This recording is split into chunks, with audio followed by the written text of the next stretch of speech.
ಶಾಯರಿ, ನಿನ್ ಕಷ್ಟ ಏನಾದ್ರೂ ಇದ್ರೆ ನನ್ನ ಹತ್ರ ಹೇಳ್ಕೊ ಅಂತ ಹೇಳಿದ್ದು ತಾನೆ. ಇವರೆಲ್ಲ ಹೇಗೆ ನಿಮ್ಮೋರು ಹಾಗೆ ಇವರೆಲ್ಲ ನನ್ನೋರು. ಇವನು ಗೆಳೆಯನಲ್ಲ, ಗೆಳತಿ ನಾನು ಮೊದಲೇ ಅಲ್ಲ. ಇವನು ಸಿಂಗಾರಿ, ನೀನ್ ಯಾವಾಗ್ಲೂ ಕೆಲಸ ಮಾಡ್ತಾನೆ ಇರ್ತೀಯಲ್ಲ, ನಿನಗೆ ಬೇಜಾರೇ ಆಗಲ್ವಾ? ನಗುತ್ತಿಹನಲ್ಲ, ಯಾಕೆ ಈ ಥರ ಜಾಣ ಮನವಿ ಕೇಳು, ಜಾರ ಬೇಡ ಇವನ ಕಡೆಗೆ, ಯಾಕೆ ನಿನಗೆ ಸಲಿಗೆ. ಯಾಕೆ ಸಿಂಗಾರಿ? You happy? Then I am happy. ಚಾಚುವಂತೆ ಮಾಡಿದೆ ಕೈಯ, ಜಾರಿ ಬಿಡುವುದೇ ಹೃದಯ, ಏನೋ ತಳಮಳ.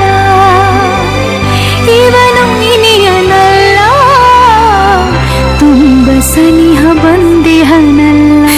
ಕ್ಷಮಿಸ್ಬೇಡಿ ಚಿಕ್ಕ ಯಜಮಾನ್ರೆ,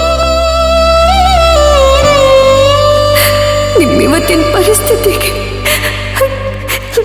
ನಾನೇ ಕಾರಣ.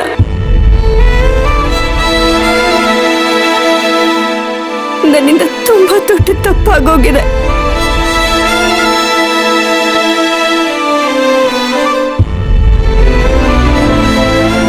ನಿಮ್ ಕೂತಲ್ಲ ಬಿಡ್ಸಿದ್ರೆ ನಾನು ನಮ್ಮೂರಿಗೆ ಹೋಗ್ಬೋದು ಅನ್ನೋ ಸ್ವಾರ್ಥದಿಂದ ಯೋಚನೆ ಮಾಡಿದ್ದೆ ಹೊರತು ಇದರಿಂದ ನಿಮ್ಮ ಆರೋಗ್ಯ ಹೀಗೆಲ್ಲ ಆಗುತ್ತೆ ಅಂತ ನನಗೆ ಗೊತ್ತಿರ್ಲಿಲ್ಲ.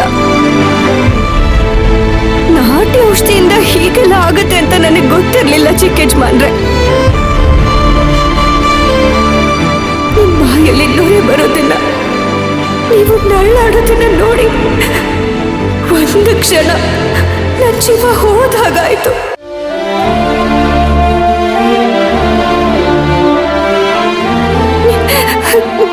ನನ್ನ ಸ್ವಾರ್ಥದಿಂದ ನಿಮ್ಮ ಜೀವಕ್ಕೆ ಕುತ್ತು ತಂದ್ಬಿಟ್ನಲ್ಲ ಅಂತ ಪಾಪ ಪ್ರಜ್ಞೆ ಶುರುವಾಗಿದೆ.